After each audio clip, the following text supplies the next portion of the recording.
Tribunal ने शेख हसीना को जुलाई 2024 में बांग्लादेश में हुए छात्र आंदोलन के दौरान हत्या के लिए उकसाने और हत्या का आदेश देने के लिए दोषी माना। हालांकि शेख हसीना ने ट्रिब्यूनल के फैसले को पक्षपातपूर्ण और राजनीतिक साजिश करार दिया है। शेख हसीना ने मोहम्मद यूनुस की अंतरिम सरकार पर ट्रिब्यूनल का गलत इस्तेमाल करने का आरोप भी लगाया। शेख हसीना की पार्टी अवामी लीग ने भी ट्रिब्यूनल के फैसले को राजनीतिक साजिश बताया। अवामी लीग ने फैसले के खिलाफ 18 नवंबर को बांग्लादेश बंद का ऐलान किया। उधर यूनुस सरकार ने हिंसक प्रदर्शनकारियों को गोली मारने के आदेश दिए हैं। हसीना की सरकार जाने के बाद पाकिस्तान और बांग्लादेश की बढ़ती नजदीकी और अंतरिम सरकार में कट्टरपंथियों का बढ़ता दबदबा। बड़ा सवाल यह है कि क्या शेख हसीना को फांसी की सजा के पीछे पाकिस्तान का हाथ है?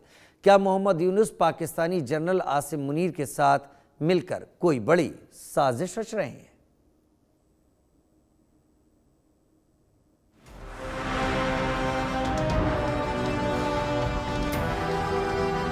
कट्टरपंथी सरकार उनकी, कोर्ट कचहरी उनकी, फैसला भी उनका। जो आशंका जताई जा रही थी वो सच साबित हुई। शेख हसीना को मौत की सजा। ढाका के इंटरनेशनल क्राइम्स ट्रिब्यूनल ने बांग्लादेश की पूर्व प्रधानमंत्री शेख हसीना को मौत की सजा सुनाई है। ट्रिब्यूनल ने शेख हसीना के साथ ही पूर्व गृह राज्य मंत्री अज़्ज़ुज़्ज़मा खान को भी 12 लोगों की हत्या का दोषी बताते हुए फांसी की सजा सुनाई।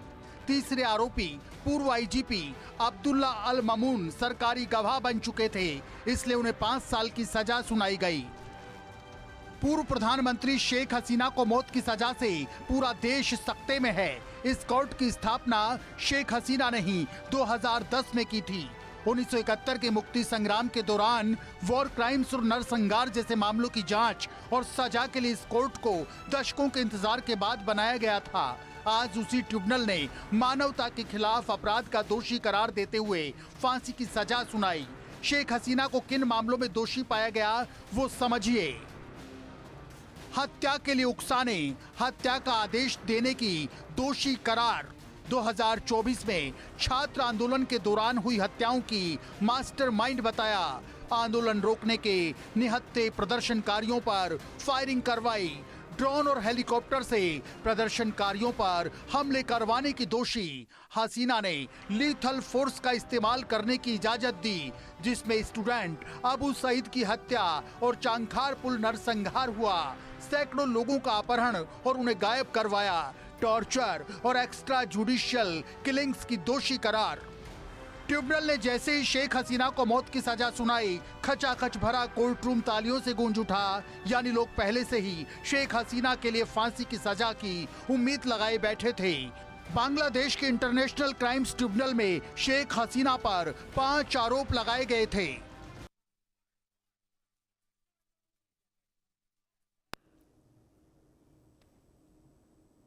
और अब बात करते हैं देश के सवाल की। हालांकि जब से मोहम्मद यूनुस सत्ता में आए हैं,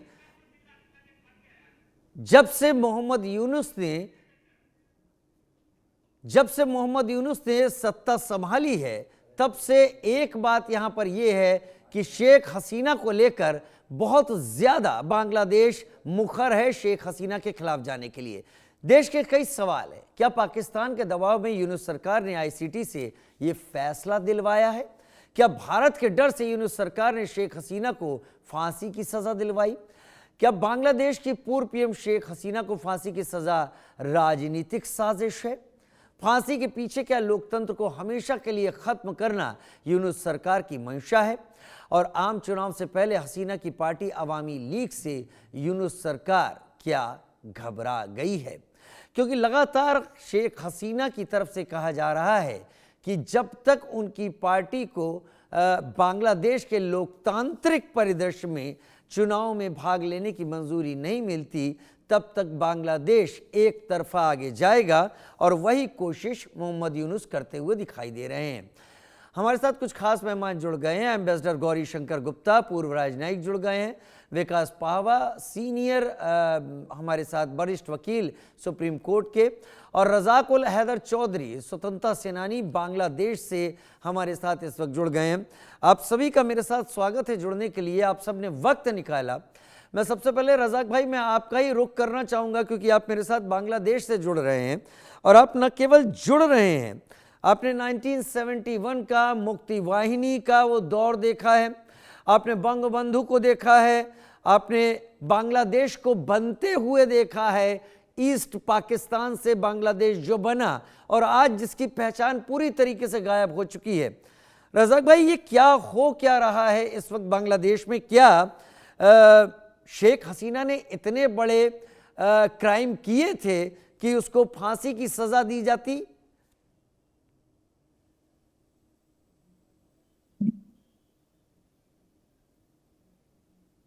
You see,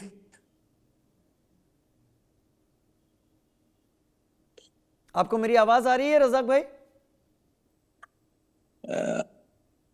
yes, now I can hear you. Thank you very much to allow me to join here. Number one, after killing of our father of the nation, Bangabandhu Sheikh Mujibur Rahman in 1975, the total scenario of Bangladesh has been changed. We struggle for long 24 years for a secular and democratic and socialist economy here in Bangladesh, and we succeeded. Our 3 million people sacrificed their lives. Razak sir, if you don't mind, with due respect, though we can talk in English and we can convey your message to our viewers in English also, but in case if you are capable and comfortable in speaking in Hindi, then please go ahead in Hindi. Otherwise, you are welcome in English also. I can understand Hindi. But I cannot speak. Okay, okay. Please carry on. That's why, please pardon. Please carry on. So this, you see, we fought for a long time for a secular and democratic country, but this Pakistani, you see, in 1971, when we were in Liberation War, a section of people, those who helped Pakistani army as their auxiliary force, like Rajakar, Al-Badr and Al-Shams groups, they're from Jamaat Islam and other Muslim League parties. They, however, they managed to kill our father of the nation in 1975, 15 August. From that time, our total scenario has been changed. We have been just our total principle has been changed. We have returned to the Pakistani principles. रज़ाकुल Haider Chaudhary, what do you think? आपको क्या लगता है कि मोहम्मद यूनुस क्या करना चाहते हैं? क्या मोहम्मद यूनुस स्पेशली शेख हसीना को टारगेट पर रखकर ये काम कर रहे हैं विद प्रोवोकेशन फ्रॉम पाकिस्तान, और डू यू सी कि इंडिया के साथ जो रिलेशंस थे उसको मोहम्मद यूनुस ने अब पूरी तरीके से डैमेज कर दिया है और वो इंडिया को काउंटर करने के लिए इस तरीके का मैसेज देने की कोशिश कर रहे हैं? Absolutely sure, absolutely it is right, because you see, the very day Yunus took power, the Pakistani people, Pakistani generals, Pakistani military, ISI people, they rushed to our country. They managed to enter our cantonment, different cantonments, and we heard that they have got some officers in our inside our cantonment. They want to just regain, they want to make it East Pakistan again. Yunus is the leader. Yunus is the leader. We thought he is a Nobel laureate. He could change our economy and everything, but he surrendered to Jamaat Islam here. But let me tell you, before I thank you for your participation in this debate, but just tell me, you said he is a Nobel laureate as far as economy is concerned. Where is Bangladesh economy right now? Oh, totally destroyed. Because you see, when strong economy is there, a country like ours, if you see what's the rate of what the percentage of our poverty in 2024, our poverty level was 18%. In recent survey, September 8, the Pratham Alo, they published a survey report. It is 28%. In 1 year, it increased to 10% increase in exactly increase. रजाकुल भाई जो per capita income है वो बांग्लादेश में बहुत बढ़ गई थी शेख हसीना की रेजिम में। ये सेंट मार्टिन आइलैंड का इश्यू है जिसके बाद ये सारी चीजें हुई जो अमेरिका को देने से रिफ्यूज कर दिया शेख हसीना ने। लास्ट क्वेश्चन टू यू, और ये भी ऐड कीजिए, what will happen tomorrow? They've declared that shoot at sight order is all over there in Bangladesh. Will they? You see, this is not a surprise to us. We thought this verdict is going to be happened because this chairman of the court, he is a follower of Jamaat. This I'm sorry, there's some problem with your connection also. फिर भी बहुत धन्यवाद, thanks a lot कि आपने हमें join किया रजाकुल चौधरी साहब। लेकिन मेरे साथ दो खास मेहमान और जुड़े हुए हैं। एम्बेसडर गौरी शंकर गुप्ता मेरे साथ इस वक्त जुड़े हुए हैं, जैसा कि आप उनको देख भी रहे थे, और विकास पाहवा जी वरिष्ठ वकील सुप्रीम कोर्ट मेरे साथ इस वक्त जुड़े हुए हैं। एम्बेसडर गौरी शंकर, मैं सबसे पहले अब आपका रुख करता हूं। ये बांग्लादेश का इंटरनेशनल क्राइम ट्रिब्यूनल है जिसने जो कुछ भी बांग्लादेश में छात्र आंदोलन हुआ छात्र यात्रा के नाम पर और बदल देने के नाम पर, वहाँ पर अब तक 2 मामलों में तो मौत की सज़ा दी है और एक में उम्र कैद की, करीब 5 मामले जहाँ तक बताए जाते हैं। क्या बांग्लादेश में अब Mohammad Yunus rather than being एक नोबल लॉरेट की जगह वो एक डिक्टेटर की तरह अपने को बनाते चले जा रहे हैं, और ये फैसला उसी का इशारा करता है? नमस्कार राजीव जी। नमस्कार सर। सभी दर्शकों को भी नमस्कार। सबसे पहले तो मैं कहना चाहता हूं कि ये बहुत ही दुर्भाग्यपूर्ण जो घटनाक्रम चल रहा है बांग्लादेश में, ये बांग्लादेश के लिए भी अच्छा नहीं है और हमारे लिए भी अच्छा नहीं है, और मैं ये मानता हूं कि पूरी साउथ एशिया के लिए अच्छा नहीं है। क्योंकि जब से शेख हसीना को जबरदस्ती सत्ता से हटाया तब से ये मोहम्मद यूनुस वहाँ पे आके बिठा दिए गए। वो न तो इलेक्टेड प्राइम मिनिस्टर हैं, न कोई उनकी इलेक्टोरल विक्ट्री कहीं दिखाई देती, न कोई पॉलिटिकल पार्टी है, कोई उनकी लेजिटिमेट गवर्नमेंट नहीं है। उनका उद्देश्य सिर्फ यही था कि वो एक नई सरकार बनाएंगे, लेकिन उन्होंने इलेक्शन किया नहीं है, नई सरकार प्लेस में है नहीं, वो इलेक्शन करवाना भी नहीं चाहते, वो इलिजिटिमेटली सरकार को कंट्रोल करते रहना चाहते हैं। तो ये बहुत दुर्भाग्यपूर्ण घटना है। दूसरी चीज ये मैं बताऊंगा कि जब से ये शेख यूनुस आए हैं सरकार में, तब से पुराने जो जमाते इस्लामी के लोग थे, जो इस्लामिस्ट एक्सट्रीमिस्ट थे और पाकिस्तानी रजाकार टाइप लोग थे, वो बहुत ही हावी हो चुके हैं सरकार के ऊपर। इन्होंने अभी पाकिस्तान के साथ संबंध बढ़ाने के साथ साथ पाकिस्तान को बिना वीजा ट्रेवल का भी उन्होंने ऑथराइजेशन दिया है। इसकी वजह से बहुत से फंडामेंटलिस्ट एलिमेंट्स पाकिस्तान से बांग्लादेश में आ रहे हैं। आपने देखा होगा कई मुल्ला वहां पे आके लोगों को भड़का रहे हैं, कई आईएसआई के एजेंट्स वहां आके सेटल हो गए हैं। तो ये सब चीजें बहुत ही खतरनाक तरीके से आगे बढ़ रही हैं। जहां तक ये ट्रिब्यूनल का सवाल है, इसका नाम तो इंटरनेशनल क्राइम्स ट्रिब्यूनल है, बट ये एक्चुअली मिसनोमर है कंप्लीटली, क्योंकि ये ट्रिब्यूनल का जो अपॉइंटमेंट है वो तो शेख यूनुस की सरकार ने ही किया है, और उन्हीं लोगों को वहां पे बिठाया है जो शेख हसीना के बिल्कुल ओपोजिशन में रहे और बेसिकली जमात इस्लामी के सपोर्टर हैं। तो इसको एक तो पहले ये कंप्लीट मिसनोमर है ये इंटरनेशनल ट्राइब्यूनल कहना।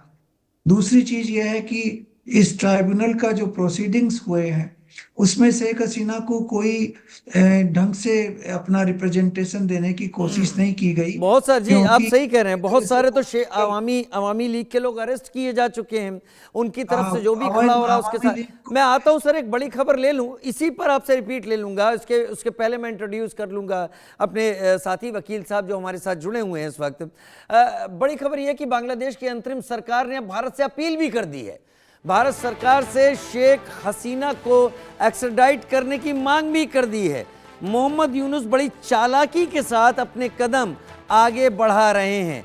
एक तरफ उन्होंने बांग्लादेश के इस ट्रिब्यूनल को इंटरनेशनल कोर्ट क्राइम ट्रिब्यूनल अपराध न्यायाधिकरण के तौर पर उन्होंने पेश करवाया और फिर उससे फैसला दिलवा दिया, मौत की सज़ा का दिलवा दिया ये कहा जा सकता है। लेकिन जब वहाँ पर शेख हसीना को प्रेजेंट करने के लिए कोई पहुंच ही नहीं पा रहा है तो वन साइडेड सारी चीज़ें वहाँ पर रहीं और सरकार की तरफ से रखी गई चीज़ों को जजेस ने देखा और उस हिसाब से फैसला सामने रखा।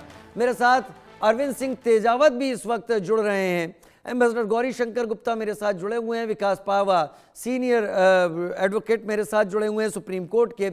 विकास पाहवा सर, मेरा सवाल अब आपसे, ये आईसीटी की बांग्लादेश की जुडिशरी में क्या अहमियत है?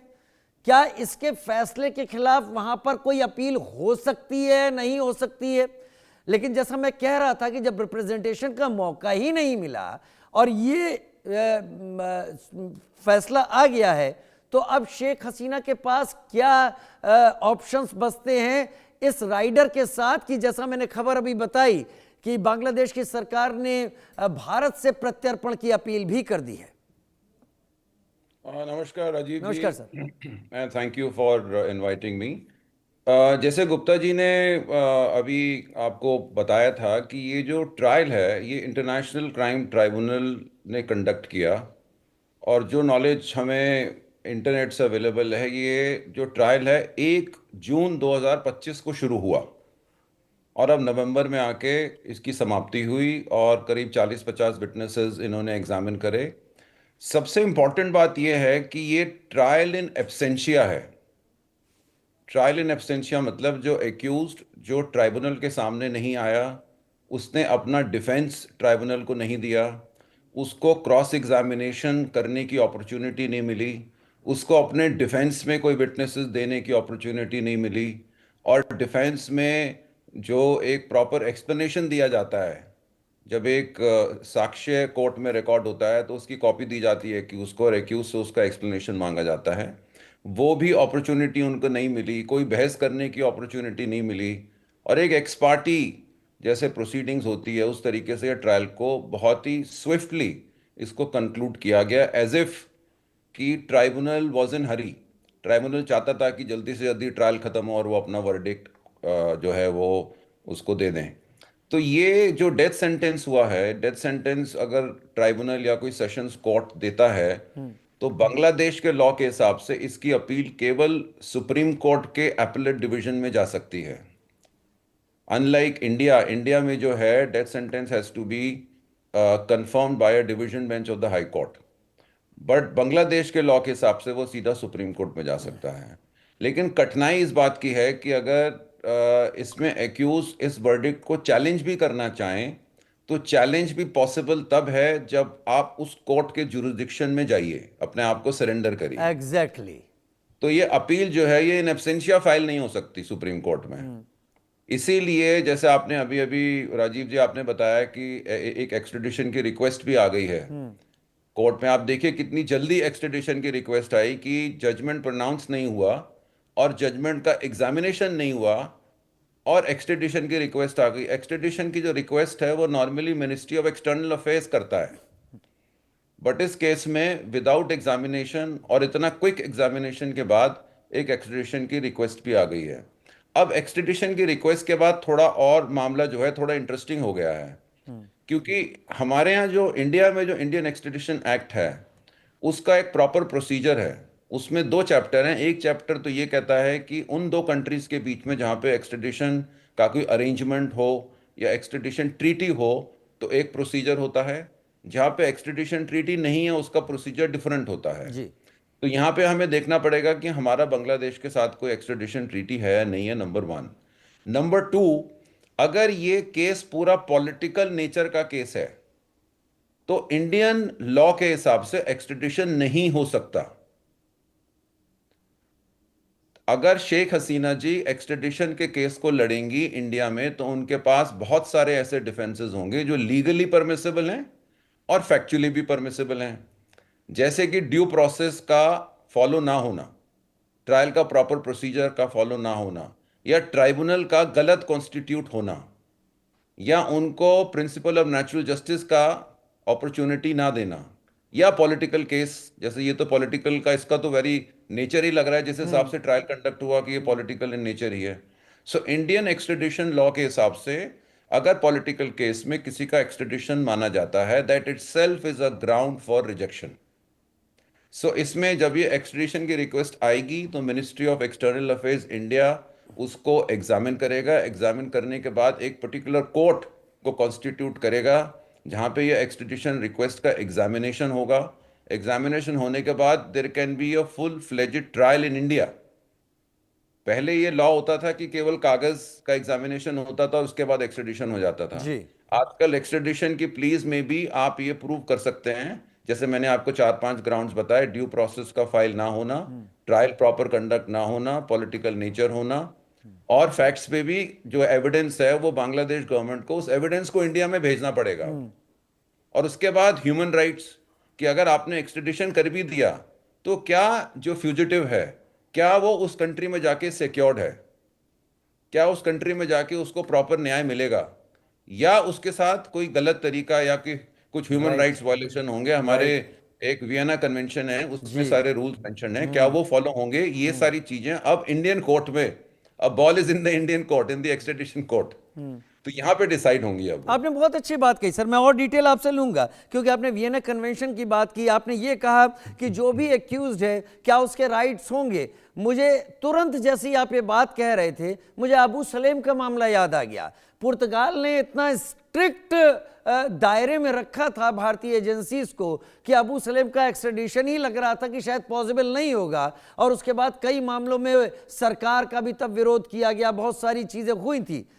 लेकिन भारत अगर इन सारी प्रक्रियाओं को अपनाता है तो क्या बांग्लादेश इसको किसी और तरह प्रोजेक्ट करेगा, नहीं करेगा? मेरे साथ अरविंद सिंह तेजावत इस वक्त इंटरनेशनल अफेयर्स एक्सपर्ट के तौर पर जुड़े हुए हैं।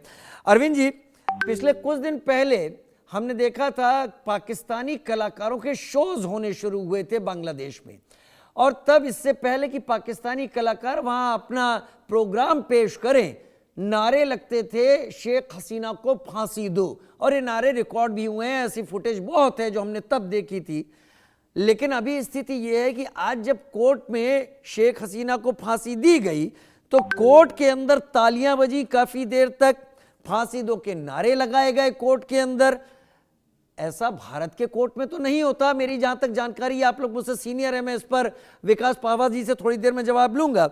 लेकिन वियना कन्वेंशन की बात करें, बांग्लादेश टीवी पर इस फैसले की घोषणा का सीधा प्रसारण किया गया और अब एक्सट्रेडिशन की अपील आ गई।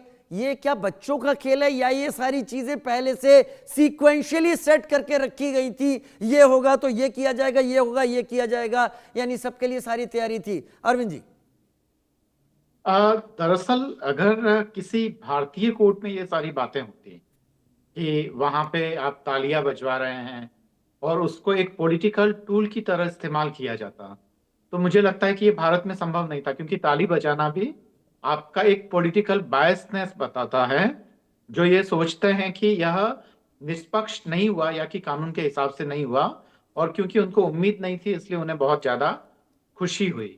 दूसरी बात यह है कि यह पूरा का पूरा जो मामला है वो पॉलिटिकल है। अभी तो बांग्लादेश में जब कॉन्स्टिट्यूशन ही सस्पेंडेड है, वहां पे नियम कानून का ठीक से कोई व्याख्या करने वाली ना तो कोई संस्थान है या न वो लोग उसको मान रहे हैं, तो वह ठीक नहीं है। दूसरी बात यह कि जो शेख हसीना जी की जो अपनी पॉलिटिकल पार्टी है, उनका भी एक बहुत बड़ा जो बांग्लादेश में वहां के लोग हैं, जो उनका एक सपोर्ट ग्रुप है, क्या उन सारे जो वो जितने भी जो लोग हैं जो कि अभी आज उनको आज भी सपोर्ट कर रहे हैं, क्या उन सबकी पॉलिटिकल ओपिनियन को आप एक तरफ रखकर खाली केवल राजनीतिक कारणों से अगर ये सब कुछ कर रहे हैं, तो मुझे लगता है कि ठीक नहीं है।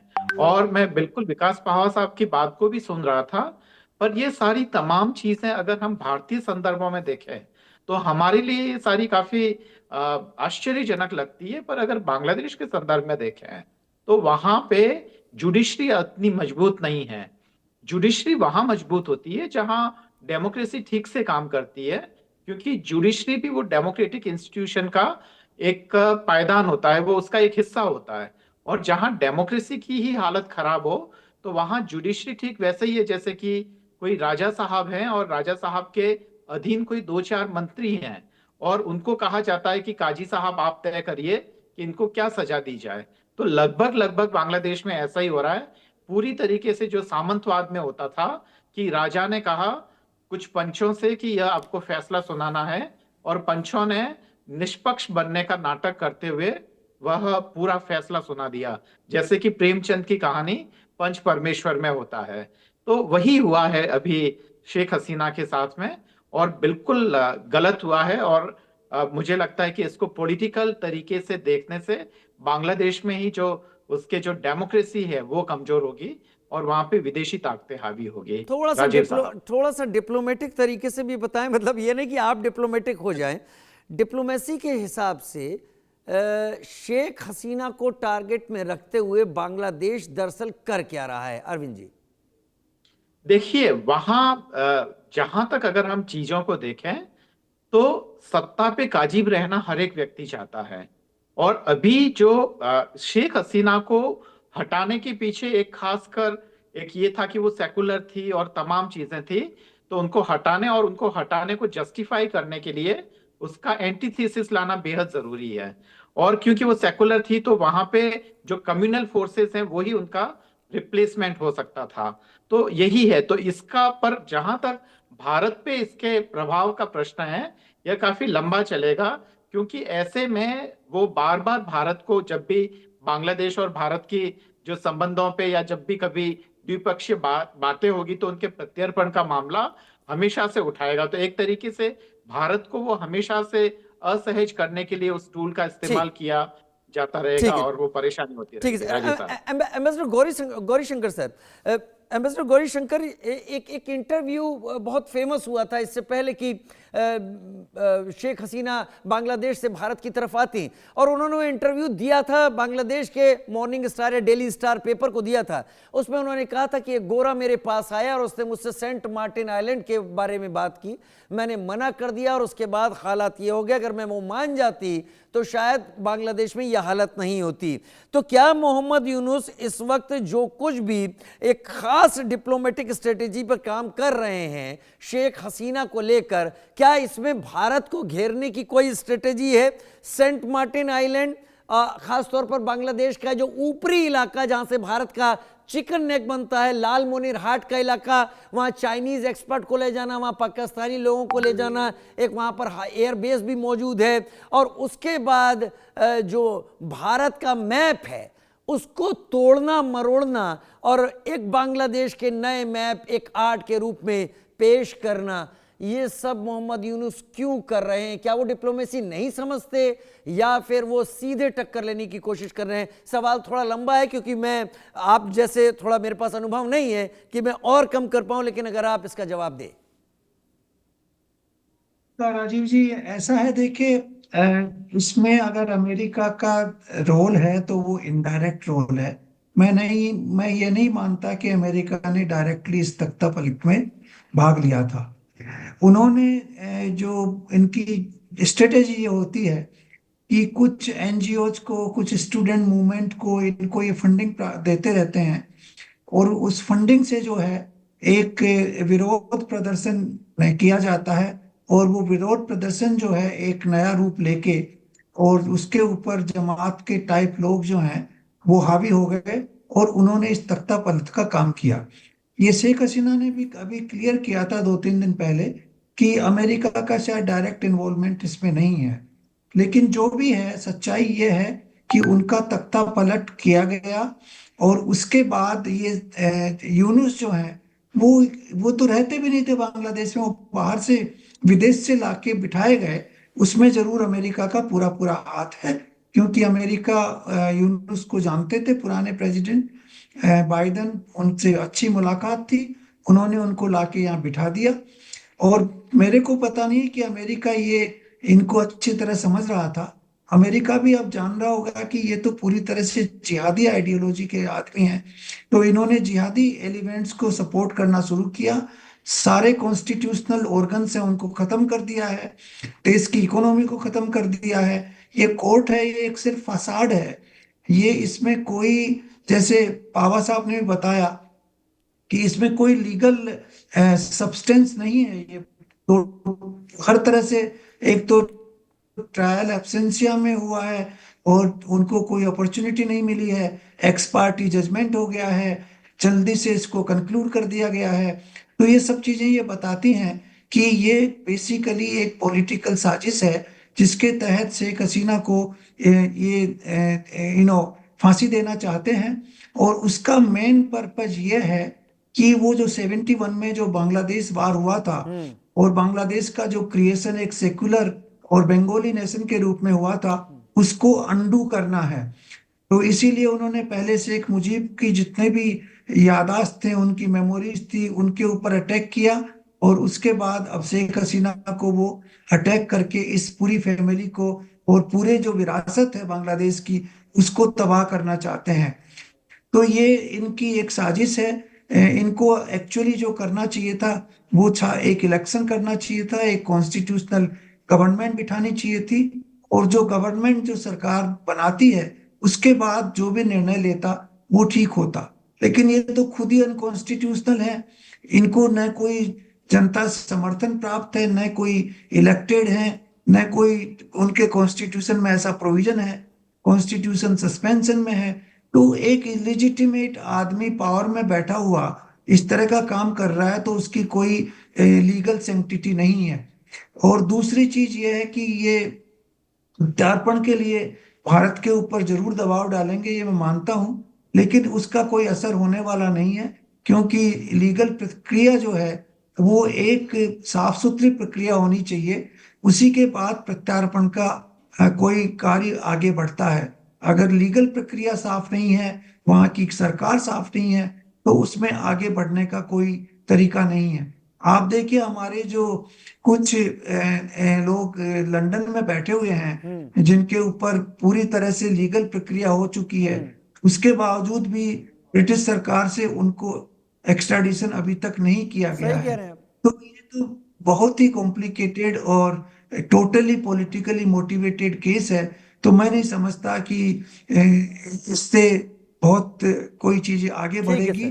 इससे यही है कि भारत और बांग्लादेश के रिश्ते और खराब होंगे, और हमें इसमें बहुत आगे सतर्कता से आगे बढ़ना पड़ेगा, क्योंकि आईएसआई का कोलैबोरेशन बढ़ेगा, जिहादी एलिमेंट्स का कोलैबोरेशन बढ़ेगा, वो हमारी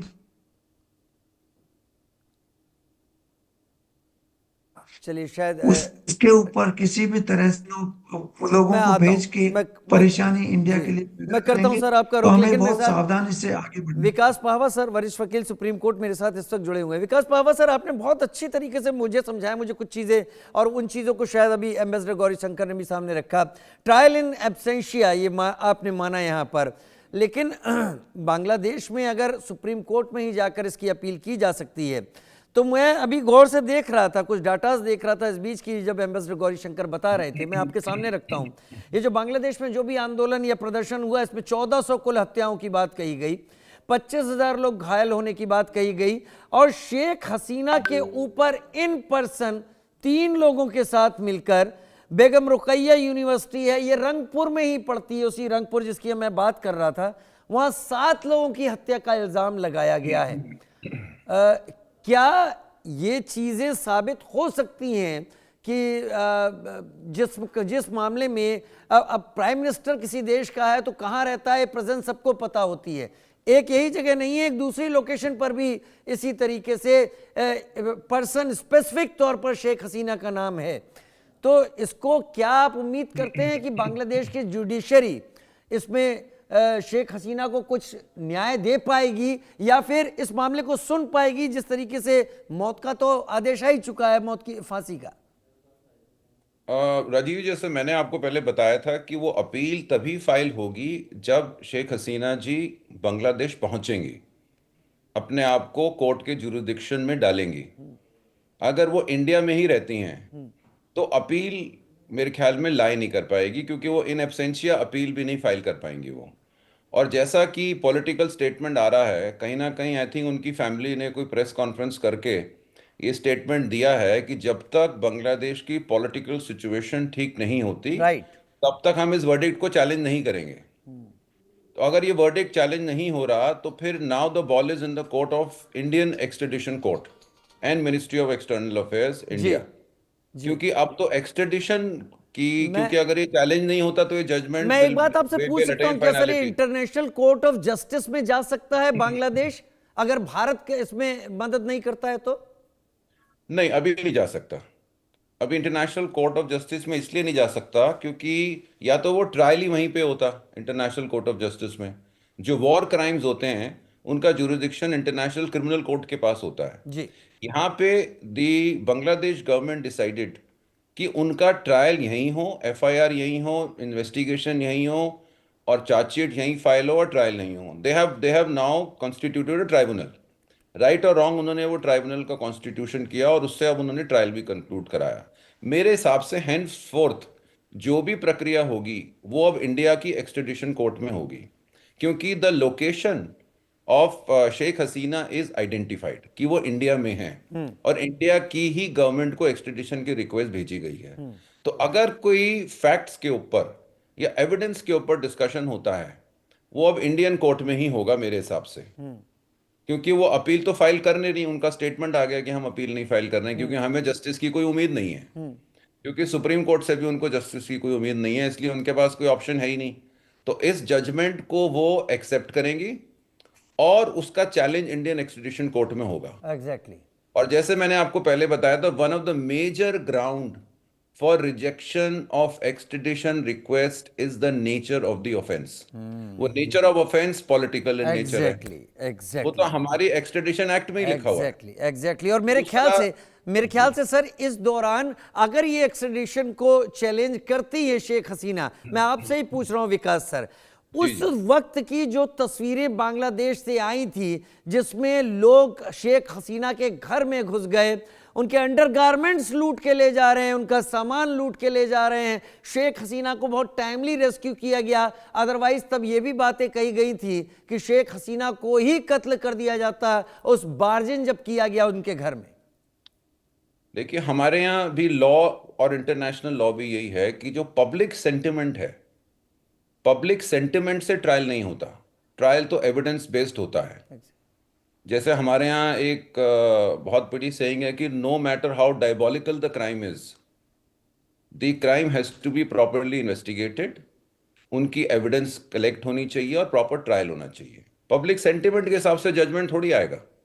अब आप पब्लिक सेंटिमेंट पे अगर आप जजमेंट दे रहे हैं, पब्लिक सेंटिमेंट पे अपीलें डिसाइड हो रही हैं, तो फिर जस्टिस कहां रहा? नहीं, मेरे लिए तो बड़ा सरप्राइज, मेरे लिए तो सरप्राइजिंग ये है कि बांग्लादेश टीवी पर इस पूरे एपिसोड को इसको लाइव टेलीकास्ट किया गया। How did they come to know कि ऐसा होने वाला है और पूरा बांग्लादेश ये देखेगा? जी जी जी, दैट इज वाई हमारे हिसाब से ये अनफेयर ट्रायल रहा है, पूरा अनफेयर इन्वेस्टिगेशन और अनफेयर ट्रायल। इस ट्रायल में जो है बेसिक जो जूरिस्प्रूडेंस है क्रिमिनल ट्रायल की वो वायलेट हुई है। जैसे कहते हैं कि every accused innocent till is proven guilty, जी, यहाँ तो you are presuming that she is guilty and then you are conducting the trial. तो ये तो आपने रिवर्स कर दिया, पूरी जूरिस्प्रूडेंस को रिवर्स कर दिया, tell in the judgment. Yes, तो आई फील कि it's a unfair trial, trial in absentia. और सेकंड मोस्ट इंपॉर्टेंट पार्ट ये है कि जो डेथ सेंटेंसेस होता है ना जी, उसमें एक्सट्रेडिशन नहीं होता unless and until the Bangladesh government gives an undertaking कि हम इस डेथ सेंटेंस को लाइफ में कम्यूट करेंगे, तब तक एक्सट्रेडिशन नहीं हो सकता। जैसे आपने एग्जांपल दिया था अबू सलीम का, जी, अबू जी, सलीम की केस में भी इंडियन गवर्नमेंट ने जाके पहले अंडरटेकिंग दी कि जी। हम इसको डेथ सेंटेंस नहीं देंगे, उन्हीं केसेस में ट्राई करेंगे जिन केसेस में एक्सट्रेडिशन मांगा जा रहा है। अरविंद सिंह तेजावत सर, अरविंद सिंह तेजावत सर, क्या आपको लगता है कि ये मौका बांग्लादेश की गवर्नमेंट, जो पिछले कुछ दिनों से मैं बहुत सरप्राइज था, जो बांग्लादेश ने पिछले कुछ दिनों में पाकिस्तान के साथ जो समझौते किए हैं, जिसमें वीज़ा फ्री समझौते हैं, वहाँ के आर्मी का आना जाना है, इस बात को जानते हुए कि 30 लाख लोगों का कत्ल किया गया था वहाँ पर, 3 लाख महिलाओं का बलात्कार हुआ था, और ये तब के रिकॉर्ड्स में ये चीज़ें रिटर्न हैं, ये पूरी दुनिया को तब पता था, भारत ने नहीं लिखा ये रिकॉर्ड। फिर भी अगर बांग्लादेश ये कर रहा है, तो आपको लगता है कि शेख हसीना के नाम पर एक और लो देखने वाले हैं हम और बांग्लादेश अपने रिलेशंस में?